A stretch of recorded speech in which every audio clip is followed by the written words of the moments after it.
Association Incorporated in partnership with the Coca-Cola FEMSA brings you the Sunset Rush of 2015.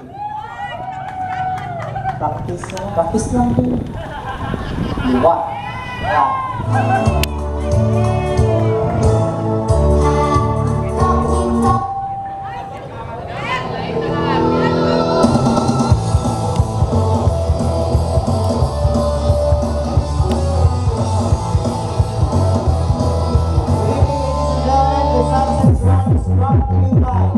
Coca-Cola FEMSA together with the Municipality of Colasi and the Mazas Cultural Association Incorporated with the support of Anna Sophie Hostel.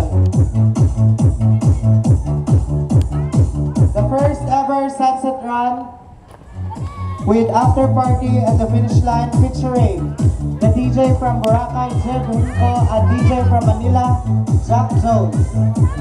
So we are requesting the runners to assemble kay may happy dance.